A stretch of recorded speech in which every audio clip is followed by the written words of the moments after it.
Canada roared into action Tuesday, slamming $30 billion in counter tariffs on American goods after U.S. President Donald Trump blindsided his northern neighbor with a 25% levy on Canadian exports. Very importantly, tomorrow tariffs 25% on Canada and 25% on Mexico. As provinces from Ontario's industrial core to British Columbia's coastal edge unleashed a salvo of bans, threats, and economic jabs poised to cost U.S. businesses billions. With $125 billion more in tariffs cocked and ready, Canada's shed its polite veneer. This is war, and it's personal. Imagine a friendship so deep it's etched into the land. 1,500 miles of undefended border, a handshake of trust. Now picture it crumbling in a single day. On March 4th, 2025, Trump's tariffs hit Canada like a sledgehammer, and Trudeau didn't flinch. The United States launched a trade war against Canada. He thundered from Ottawa, his words reverberating across a stunned nation. Within hours, $30 billion in counter tariffs crashed down on U.S. goods, with $125 billion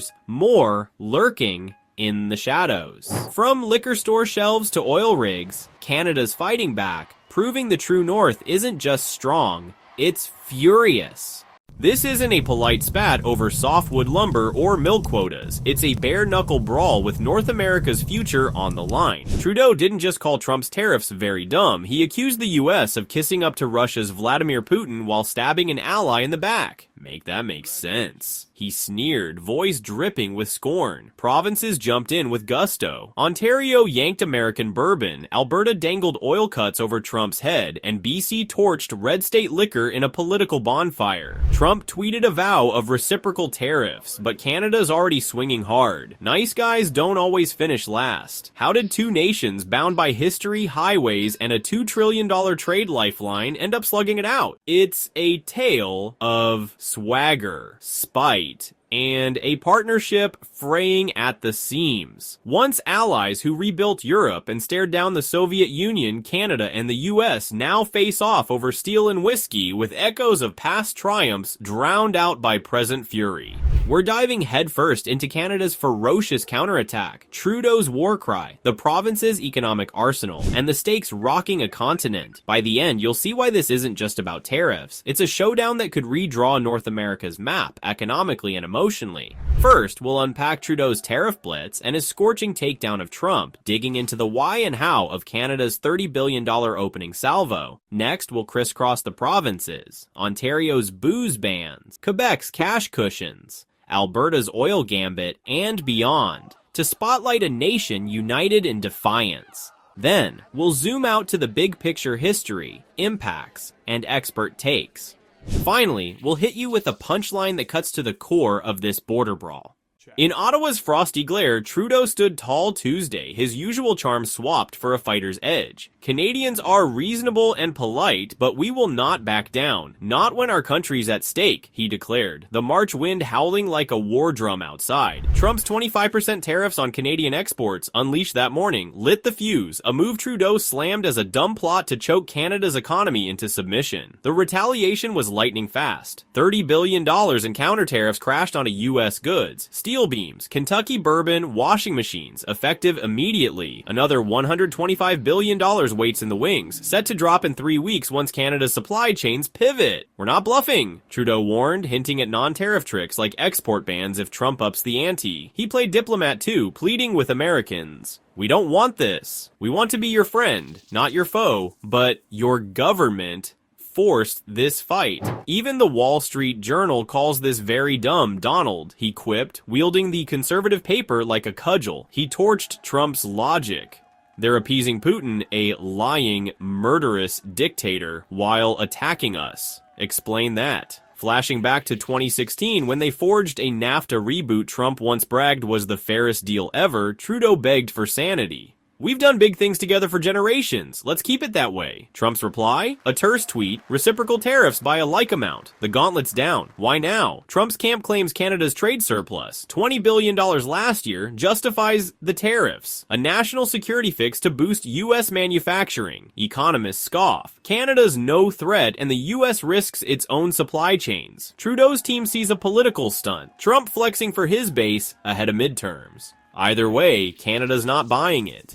Canada's premiers didn't wait for a memo. They turned local muscle into a war machine, hitting U.S. interest where it hurts. Premier Doug Ford stormed a Toronto podium, eyes blazing with defiance. Trump's left us no choice, he growled, unleashing a barrage. The Liquor Control Board of Ontario, LCBO, torched $1 billion in U.S. alcohol. Kentucky bourbon, Tennessee whiskey, California Chardonnays, yanking bottles off shelves as staff boxed them up in a public smackdown. He wants a fight? He's got one. Ford grinned, savoring the symbolism. He axed a $100 million Starlink deal with Elon Musk, blasting Musk's Trump ties. No rewards for enablers. U.S. firms got locked out of government contracts. Tens of billions in play. And Ford dangled a 25% tax on electricity exports, powering 1.5 million U.S. homes in Minnesota, Michigan, and New York. We could flip the switch entirely, he mused, eyeing a blackout, if Trump escalates. Ontario's nickel, vital for batteries, might head to Europe or Asia instead, with Ford nudging Saskatchewan and Alberta to join the resource squeeze. We're dug in for the long haul, he vowed, a blue-collar bruiser turned trade warrior. Economists peg Ontario's moves at a $15 billion hit to U.S. firms, Trump's base state's hardest hit. Premier François Legault played it cooler in Quebec City, a strategist in a storm. A trade war's brewing, he said. But Trump will blink first. I'm sure of it. He rolled out $50 million in liquidity loans and low-interest financing, a lifeline for firms in aerospace and forestry to ride out tariffs and scout new markets. Tough months ahead if this sticks, he cautioned Quebecers, a province where U.S. trade fuels 20% of jobs. Teaming with Ford, he's pushing to shred internal trade barriers. Think lumber flowing freer from BC to Montreal, building a Canadian fortress against U.S. pressure. Legault's betting on diplomacy, but he's got a plan B ready. Premier Danielle Smith didn't sugarcoat it. This is an unjustifiable attack, a foolish failure. From Edmonton's oil-soaked heart, she backed Trudeau, then laid out a counteroffensive. Alberta's fast-tracking pipelines, LNG plants, and mines to ship crude and minerals to Europe and Asia, slashing reliance on the United States, a market that takes 90% of its oil. We've got to diversify, she urged, tossing in a wild card, more military spending to guard Canada's sovereignty. Alberta's oil sands, pumping 3 million barrels daily, are a trump card. Cut that flow and U.S. gas prices spike. Smith's playing chess while Trump swings a hammer. Premier David Eby got crafty, torching red state liquor. Kentucky bourbon, Texas vodka. From British Columbia shelves. We know who's behind this. He smirked in Vancouver, a jab at Trump's GOP base. British Columbia's shifting procurement to Canadian goods, starting local, and rolling out job aid for tariff-hit loggers and fishers. When their voters feel this, they'll push back, Eby said, eyeing pressure on Republican governors. British Columbia's ports, a gateway for U.S.-Asia trade, could snarl Trump's supply ass. Premier Tim Houston doubled U.S. truck tolls on the Cobequid Pass, a key trade artery, banned American firms from contracts, and set up a relief fund for locals. The Nova Scotia Liquor Corporation ditched U.S. booze, joining the national boycott. Some folks need to burn their hand to learn, he quipped, mulling ways to nix existing U.S. deals. Nova Scotia's fish exports, a $2 billion lifeline, hang in the balance. Trump's tariffs could gut them. Manitoba's Wab Kinyu yanked U.S. alcohol and deferred taxes, health and sales levies for 3 months, buying businesses breathing room. Prince Edward Island's Rob Lance doubled trade missions, tossing firms up to $32,000 in aid, a lifeline for potato growers, eyeing Europe.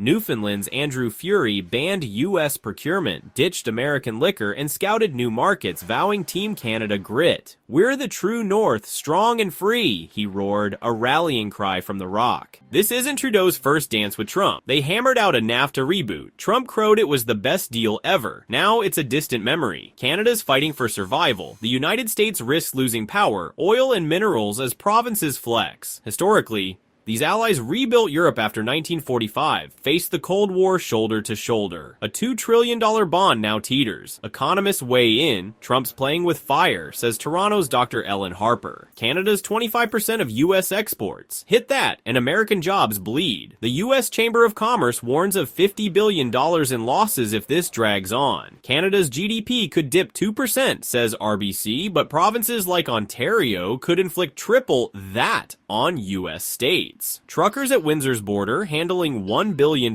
daily, grumble about delays. Michigan's auto plants brace for part shortages. Trump's base cheers the America First flex, but cracks show. Kentucky distillers, losing Canada's $500 million market. Howl. Michigan's governor begs for a rethink. Putin, meanwhile, smirks from Moscow. North America's rift is his gain. Want to see how this freeze could spike your gas prices or redraw global power? Stick with us. Subscribe and hit the bell for our next dive into this US, Canada, Ukraine saga. We'll unpack Putin's smirk, Europe's scramble, and more. Don't miss it.